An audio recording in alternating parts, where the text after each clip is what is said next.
Good to have you on, Mike. Sorry we're running a little bit behind, but just like happens with the two of us sometimes, Ellis and I just got on a roll there and couldn't stop talking football. You ready to go? I'm ready to go, man. I know there's not a shortage of things right now to talk about in terms of Alabama football, so I'll forgive you this time. Well, you know where we're going to start because I haven't visited with you since last week, and first time to visit since Jalen's comments on Saturday, which, again, if you listen to them in their entirety, which we played them earlier this week in their entirety, this stuff about he threw his coaches under the bus and all this, that's a bunch of baloney. But having said that, he did make statements contrary to what Nick Saban had laid out at SEC Media Days when he said he did not want the quarterbacks bringing attention to themselves or even members of their family bringing attention to the quarterbacks. He did do that. Yesterday, Nick Saban's response, as I thought would be the case, was measured. Nick Saban's never going to diss one of his players publicly, I don't think. I don't know what was done privately, but just your take on all of this. Jalen has some things to say. He got some things off his chest. Nick Saban responded yesterday saying players have a right to express their opinions and talk with coaches and so forth. But just kind of take it from there, all that you've seen over the last several days to get us to this point. And do you think what has happened will have an effect on this quarterback competition? Well, yeah, I mean, just starting off with Saturday, I was a little bit out of pocket on Saturday. And so when I saw the comments kind of pop up on Twitter, I thought, okay, this is going to be interesting, but let me make sure I read and listen to the entire comment before I really make a judgment. And, he did. It was very interesting what he had to say. I've made the comment a couple of times that I think that's the first time that I've ever heard Jalen speak where he actually used the word me in any of his comments. Right. They never talked to me. Nobody ever asked me my opinion. Nobody ever, And so, I was a little bit disappointed. I'm not going to lie. I think that I understand where Jalen's coming from. Everybody's allowed to talk about Jalen and Tua except Jalen and Tua, it seems like. And so I know that Jalen's been under lock and key. I know that, obviously players don't get to talk too much throughout the summer and in the fall camp. So he was ready to make his feelings known about the entire, situation.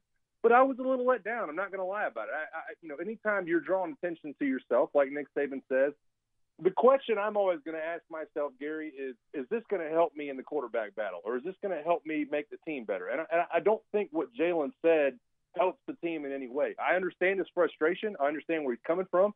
I even, listen, I would understand his point of view if I were in his shoes. I might even think about doing the same thing. But to me, it didn't help the team. It didn't make your coaches happy. It didn't make your teammates happy. And, right. And so I think that in a way that he would have wanted to have that one back. Now, reading through Nick Saban's comments yesterday and seeing what he had to say, I'm with you. You knew it was going to be calculated. You knew it was going to be very precise. You knew it was going to be right down to the message he wanted to deliver. But I thought it was very interesting the way he kind of put some things. He says, you know what, we don't think this is going to affect us as a team. And so it's going to be interesting to see it play out. I don't think this is the last we've heard of it. Obviously, Jalen's probably not going to be speaking to the media anytime soon. But yesterday, to me, it sounded like a Nick Saban who was saying, you know what, I've had enough of this talk, and let's move on from it. And, let's figure out who the starting quarterback is going to be. Yeah, because Nick Saban hates distractions. I think one thing that you and I agree on, and maybe what separates us a little bit from this rabid Alabama fan base, is that we understand what Nick Saban's about. You played for him. I cover him as a media member.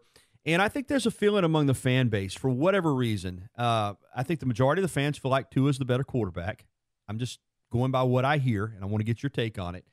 But that there seems to be fear that for whatever reason, Nick Saban would play Jalen Hurts. Now, I think he'll play Jalen Hurts if he thinks Jalen Hurts gives him the best chance to win, just like he did last year. But I've never, ever been concerned that Nick Saban would play a guy for any other reason than he thought he was the best guy to play. So my point is this. I think there's some of these people that are really want Tua to be the quarterback that are nervous that for some reason Nick Saban would play Jalen Hurts ahead of Tua, even if he doesn't win the job on the field. Not going to happen, is it, Mike? He's going to play the best guy, period. Now, the best guy and the most talented guy I don't think are always the same thing because, as you know, experience is a factor. And there may be a guy on the offensive line that's more talented at the second-string right guard position than the guy ahead of him, but the guy ahead of him knows the calls, has the experience, so forth and so on. But Nick Saban's going to play the best guy at every position, right? Period. Put that to rest, that he would play a guy for any other reason than he gave him the best chance to win, regardless of whether it's the quarterback or it's the split end. And there's no doubt about it. And to say otherwise would be just absolutely stupid to me. To say that there's any other reason other than he gives the team the best chance to win. Now, there's people that are going to have their opinion on what exactly gives the team the best chance to win. Is it going to be Tua throwing 50-yard strikes down the sideline, or is it going to be Jalen that, has a 19-1 touchdown interception ratio? Now, that can be argued. But Nick Saban has earned the benefit of the doubt to say, hey, listen, I think this guy gives us the best chance to win, so he's going to play. And I don't think it's as decided as other people seem to think it is. I'm with you. I don't think that, I don't think Nick Saban loved what Jalen had to say, and I don't think that, Nick Saban probably called, Jalen Hurts into his office and said, hey, let's hash this out. But I don't think in any way that it's going to keep Nick Saban from making that decision when the time comes. I think that what was significant to me about Jalen's comments is if he's making comments like that, he, in my opinion, maybe he does feel resigned that, maybe a lot of people are in his ear saying this has already been decided. But I don't think it has. I don't think it's been decided in any way. And Nick Saban, listen, you can say whatever you want to about the guy. He knows how to win, and he knows how to put the best players on the field. And there's always – this conversation comes up all the time in football, Gary, and you know this as well as I do. There's guys that are never going to make a mental mistake, that are going to always be in the right place at the right time, that are always going to have the right assignment, that you're going to have to look at on the field. Are they the most athletically talented guys? No. Then you're going to have the other side where the guy, he can squat 700 pounds, he can bench, 500 pounds, but he can't remember his plays. And so there's always two different ways of looking at some of these position battles. You have to have somebody to be able to put in who's going to give you the best chance to win. It's not always lining them up on pieces of paper and saying, well, this guy weighs 340, he gives us the best chance to win, or this guy can throw a dime, he gives us the best chance to win. It doesn't always come out like that. And so it's not as black and white as people think it is. You have to find somebody that really meshes well with what this team is trying to do. And I think that Nick Saban's got his hands full trying to do that. But, you know as well as I do that he's the best guy for the job when you want to make a decision like that. Absolutely. And so I say this to all of the Tua fans and Jalen fans, that the guy that runs out there to be the quarterback, and he may play both, but the guy that establishes himself as the quarterback this season will be the guy that Nick Saban thinks deserves the job, not any other reason. So if you think Tua is the best player and you're confident of that, rest assured, if Nick Saban agrees with you, Tua will be the quarterback. So let's just do what Nick Saban has asked, and let's let it play out. I mean, that's the thing that I think fans in this world we live in now, we want immediate everything. I mean, we want to know, heck, man, some of these fans are already worried about 2019, Mike. There's no patience to just let this fall camp play out and let this quarterback battle be decided. But that's what's going to happen, and nothing you can do to speed it up. Hey, let's move on. I guess this comes with being the king of college football the way Alabama is right now. You could call it lucky. I call it just building a program that's special. There's a concern at inside linebacker, no doubt about it. You got Dylan Moses. You got Mac Wilson. I'll put those two up against any two linebackers in the country. But it takes, as you know, you need 3, 4, 5 guys to play inside linebacker. There's some concern there. All of a sudden, Brandon Kehoe, who was the number 1 inside linebacker in the class of 2018, a top 25 national recruit, signed with Washington, never enrolled there, got a full release. Reports are that he's already signed his letter of intent. If he has it, he's going to. He's coming to be a part of this Alabama team. He'll be eligible immediately. Now, I don't know if he's ready to play or not, but what a hit for Alabama suddenly to have this guy on this football team this year. And if they can get him ready to play, they've got arguably the most talented inside linebacker from last year's recruiting class. I'm sure coaches around the country are saying, oh, my gosh, the rich get richer. But it has to do with the way they recruited this guy the first time. They recruited him with diligence and were right there when he signed with Washington as the runner-up. So now they get the benefit of having this guy join their program for this season. And I think it's just it speaks to the level of comfortability he had with people in Tuscaloosa. And, I'm with you, Gary. I don't want to say the rich get richer just yet. I don't know, what this guy is going to be able to do. I don't know how soon he's going to be able to learn the playbook. I do know that I am glad that the 4-game redshirt rule is in place this year, because this guy would be a prime candidate. Absolutely. As you move later in the year to say, hey, you know what, we could really use this guy against Auburn or against an LSU as he grows and develops throughout that playbook. But, I was around a group of Alabama fans yesterday, and when the news was handed down, I just kind of chuckled, or I guess maybe 2 days ago or yesterday. I'm starting to lose track of time, but I just started chuckling. I thought, man, this this is the best possible scenario when you come out of that signing class from last year and you do add a guy like this that, hey, listen, what are you going to get from him? I don't know. We've already got 2 good linebackers, but hopefully those 2 that we have can get us into a spot where we're comfortable playing this guy at some point throughout the year. And I think it's a big deal. It's a bigger deal than a lot of people want to point to that are Alabama fans. Well, you know what? The depth is there. We've had good signing classes, but this is not a defense that can adjust by using Keith Holcomb anymore. This is not a defense that can adjust by moving down a Ronnie Harrison or a Minka Fitzpatrick into the box. Those guys behind this linebacking core are trying to learn their job, not much less playing a linebacker spot or a star position or one of those other guys that can move close to the line of scrimmage, a Mark Barron style of safety. So it's going to be interesting to see it play out. I'm glad the guys, hopefully on board and on campus, and I hope that national letter of intent has been signed. And what a find! I mean, when you talk about mid-August finds in terms of a program, you've got to put that one right up there at the top of the list, I think. Hey, Mike, listen, I just drove Josh crazy in that first hour busting our brakes. Can we take a break to stay on time and then come back and do another segment with you? Because I want to hit on some other teams, particularly some comments that Kirby Smart made this week that I thought were very interesting in regards to Georgia. You talk about sending a message to his team. I want to get your take on that. Will you hang on with us? Absolutely. All right, Mike Johnson is going to do another segment with us, SEC football analyst out of Atlanta, former Crimson Tide All-American. We'll be back with more from Mike Johnson right after this timeout. Talked about Alabama in the first segment. I want to move on to some other teams. Georgia, of course, trying to follow up last year's magical SEC championship season. National runner-up finish to Alabama. Kirby Smart said something this week, though, Mike. He was asked about his biggest concern, and he said his biggest concern is that his best players play great, and he has not seen that in practice so far, that his best guys have not played to their potential. And he says that's a concern. Anytime you've had success, maybe these guys feel like they don't have to work as hard, do the same things they did to get in that position. Now, I said the good news is there were guys behind them, much like had happened here at Alabama, that are just as talented, that are pushing. But he said his biggest concern for this team is that his best players won't play their best. What does he mean by that?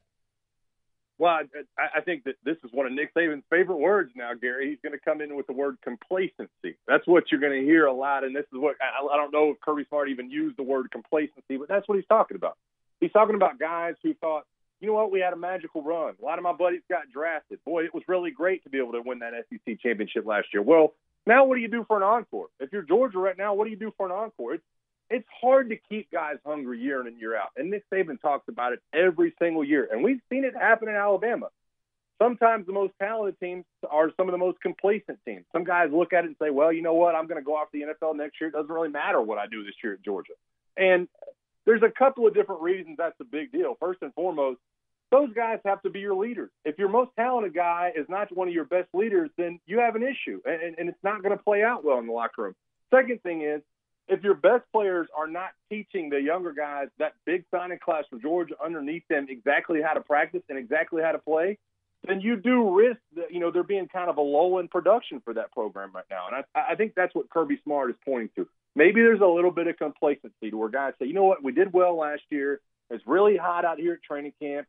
We're not that worried about getting back to the national championship level we might have been at the past. And maybe guys just feel good about where they're at. I think that's the scary thing that a lot of people not involved in the Georgia program have kind of pointed to, that sometimes Georgia fans seemingly around me in Atlanta, Gary, they take it for granted that, you're just going to be good again the next year. And it's not that simple. You have to have guys that are hungry. You have to have guys that are good leaders. I know Kirby Smart knows the blueprint, but that doesn't all of a sudden mean you're going to run the table in the SEC. You're going to have tough games. There's games that are going to be close. You're going to get nicked by a Florida or a South Carolina or possibly a Tennessee or an Auburn team.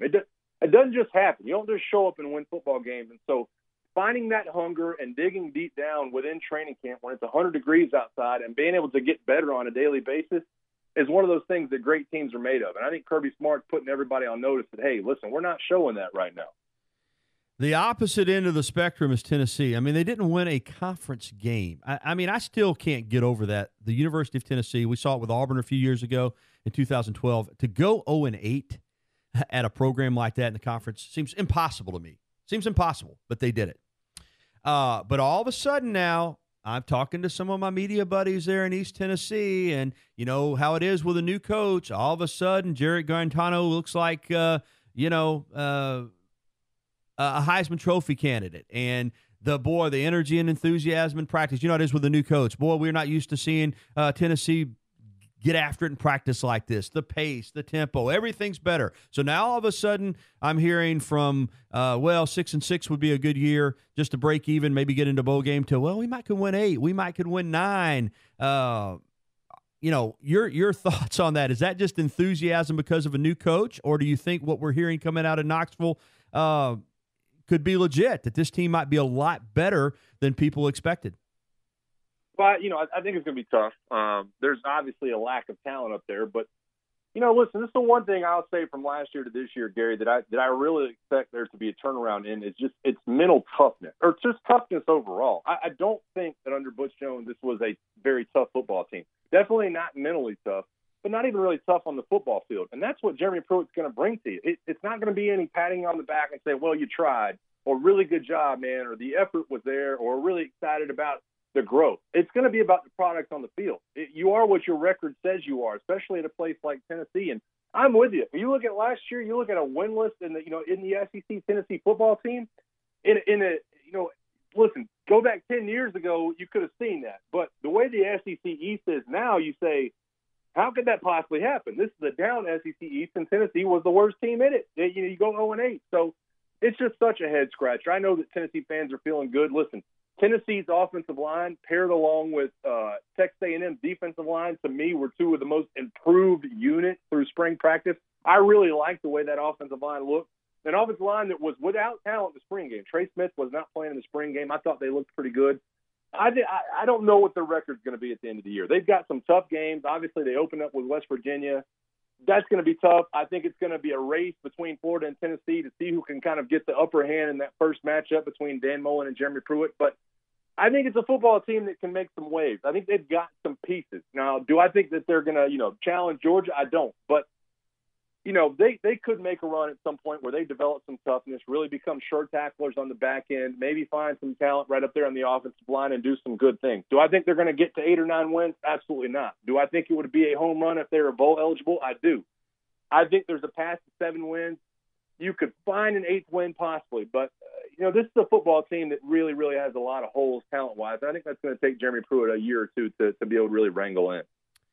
Are you surprised? I think a lot of people assumed that when Keller Chris came in from Stanford as a grad transfer, he was going to be the quarterback for this season, but that now the money seems to be in Knoxville on Garantano winning that job.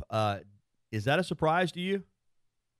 I'm actually not surprised, but you watched SEC Country Live as long as we were on air. I used to argue with my co-host Brandon Adams every time we talked about it. I'd say, listen, Keller Chris is fine. Keller Chris and a Stanford offense might be pretty good, but when you have the holes on the offensive line and you have the lack of talent at wide receiver that Tennessee does right now, it's not going to play out well. You can't have a quarterback back there that's a statue when you have an offensive line that's porous and you don't have a running game and you don't have, receivers that are next level. Keller Chris is built to be in a pro-style offense because pro-style offenses use pro-style players and pro-talented players. I think Jared Garantano, for all of his deficiencies, I think that he brought a toughness to that football team last year.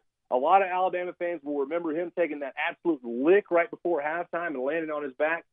He's a tough player, and I think he moves around well enough and gives you a little bit of that aspect where you can say, hey, listen, maybe his accuracy is not where we want it to be just yet, but I think he's going to be able to do some things in the passing game that Keller Chris just couldn't. He's going to be able to run some RPOs. They're going to be able to put in some different kind of, some offensive things they haven't done in the past at Tennessee. And I think Jared Garantano gives them the best feeling. It goes back to what we talked about last segment about Jalen and Tua. Hey, listen, Keller Chris might be able to put the ball on a dime. He might be able to throw a frozen rope 50 yards, but it might not mesh well with the offense they have. And Jared Garantano and the things he does bring to the table, I think that he's going to have the upper hand in that race.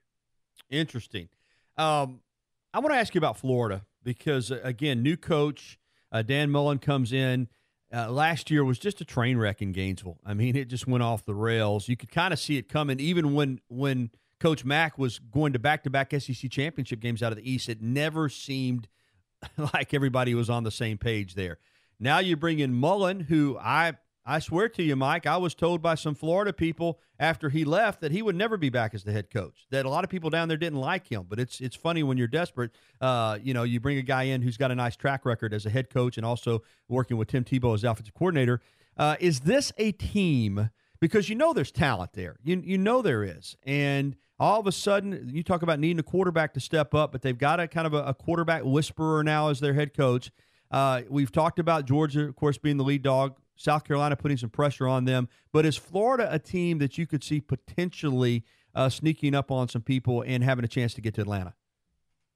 They actually are, in my opinion. I think that shocks a lot of people when you kind of say, Florida's going to be a good team. I don't know what the long run holds under Dan Mullen. I'm still, I don't know what Dan Mullen brings as a recruiter. There's still a lot to be desired in terms of his ability to get players on campus. But what I don't think you can deny is that Florida has a talented football team this year. They've got talent in the back end, in the secondary. They have one of the most underrated offensive lines. If they can play to their ability, one of the most underrated offensive lines in the country. Jawan Taylor, Martez Ivey, McCoy, you name it, Brett Heggie. They've got a good offensive line. So pair that with Jordan Scarlett, who did not play last year. Pair that with Van Jefferson, who's just been ruled eligible as an Ole Miss transfer. The Grime kid that comes down out of Ohio State. Already with Kadarius Toney and some of the other offensive players. If they can find a quarterback, and right now my money is actually on Kyle Trask, who might be the third underdog in that role. If they can find a quarterback, they have the pieces. C.C. Jefferson, Jabari Zuniga, they've got some pieces. Reese at linebacker, C.J. Henderson, Marco Wilson in the back end.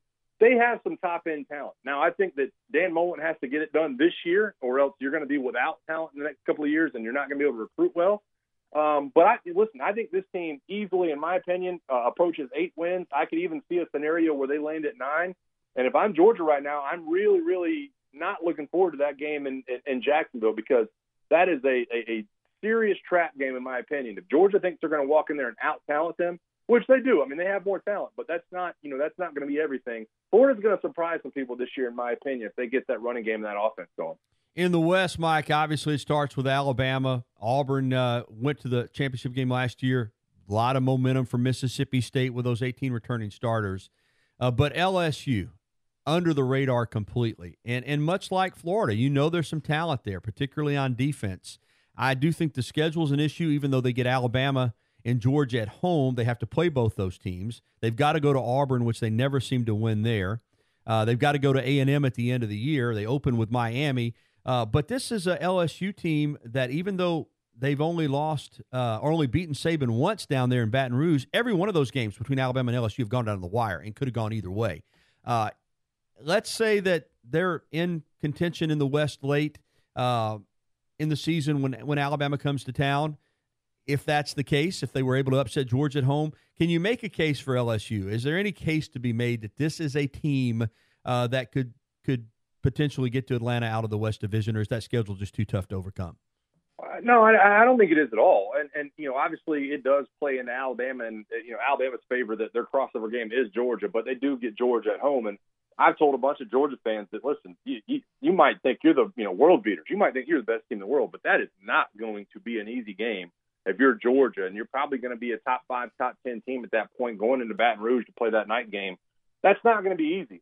I think that LSU has done such a good job this offseason landing these transfers and really putting them into, positions they can be very good. The transfer corner from Stanford, obviously you get Joe Burrow from Ohio State. Braden Fehoko is a guy that comes over from Texas Tech. Listen, they've got a talented defensive line. They've got, Devin White at linebacker. They've got Greedy Williams on the back end. I think what's most concerning for me about LSU is this is an LSU football team that's always had a run game. For as long as I can remember, they can run the football. Well, you know what? The news comes out this week that Ed Ingram, the left guard, is going to be, indefinitely suspended. That's going to hold him out for some time this year. They already had the least experience, by numbers, by game started, the least experienced offensive line in the SEC already before that. And now you have guys that are kind of plug and play. Nobody in that running back competition has really jumped up to secure that starting running back role. I think when you look at the talent and where it's going to be, this is going to have to be a pass-happy offense in terms of what they bring to the field. So it's going to be LSU under a different identity than I think we've seen LSU be. But if they can play defense, if Joe Burrow can be that guy at quarterback to get them out to an incredibly talented wide receiver core for this team, Jonathan Giles, another transfer, I think they have the chance to really upset some people. Do I think they'll make the run in the West? I don't. But if your team's like Auburn, if your team's like Alabama, if your team's like Georgia, that's not a game you're looking forward to playing at all. They have the players up top to really be able to get things going downhill if they're able to put the right guys in the right place. And last topic, Mike, and I've been in the minority, but I said from day one, not that I'm going to be proven right. We still don't know. But I have felt like all along, I've said it on the air, I caught some flack for it. I felt like all along Urban Meyer is going to keep his job. I still think he will, whether it's somebody like Gene Smith having to fall on the sword or whatever. They get their ducks in a row. They stick to their story unless there's some hardcore proof in terms of a admission that he did something wrong. He says he reported it up the line. I think the guy keeps his job in Columbus, Ohio. He's 73-8. Let's just be honest. That's a factor. What is your position on that? You think Urban Meyer's and I'm not saying he won't be suspended for a couple games. I don't know. But I think he'll still be the head coach at Ohio State in 2018. You agree with me there, or do you think he's gone? No, I agree with you. And that's not something – before he released his statement on Friday, I didn't know really what we were going to see out of this because he lied. I mean, that's a fact. He lied. Right. He admitted that he lied to the media. So presented with the facts that I was presented with last week, knowing what he said at Big Ten Media Days, I thought, well, there's no way he gets past this. But then he comes out and he falls on his own sword. He admits he lied. And to me, Gary, he drew a line in the sand to the university. He released his own personal statement. It was very clear. Yep. It was very clear that was written mostly by his lawyers because he says, hey, listen, I've taken the proper protocol. I've taken the proper steps. And to me, what he was saying within all that is this is on y'all. If you want to make this out to be a big deal, I'm going to get my money. If you want to fire me, I'm going to get my money. But somebody in that school and that university and that administration is going down with me. It was very clear to me that's what Urban Meyer was trying to say. And so presented with the fact that he admits he lied at Big Ten Media Days, coupled with the fact that he says, listen, I followed all the right steps. I think he gets around this. I'm with you. You see a 1 or 2 game suspension. Somebody in that administration is probably going to be fired for some of this backlash that they're going to get after this 14-day investigation. I mean, 14 days investigation tells you all you need to know, in my opinion. It takes the NCAA a year or two to hand down punishment. We got Ohio State dealing with this in 14 days. Oh boy, I think the guy's going to keep his job if 14 days is all they're putting into it. But it's just such a tough situation. There's so many different angles to look at it. I'm not, I don't want to bury Urban Meyer if all he did was skirt around the truth at SEC Media Days, but I'm with you right now. I mean, I don't see how they get rid of him. I think that he has drawn a line in the sand, and he has said, hey, this is going to be all of us, not just me.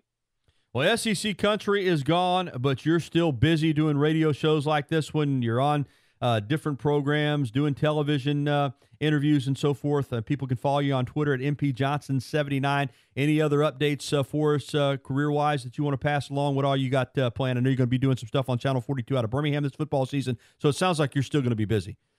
Oh, absolutely. And I'm really excited. I haven't gotten a name for it just yet, Gary, but here in about 2 Mondays from now, we're going to be launching a podcast. It's going to be, we've secured some sponsorship. I've got some people back in the podcast. And there's been a ton of people. I don't know why. There's a ton of people that have reached out to me and said, hey, we really want to get your opinion on different things. And so I'm really excited to be able to jump back on a daily basis. I'm not sure what the name's going to be just yet of the podcast, but you guys will follow me at NPJohnson79 on Twitter.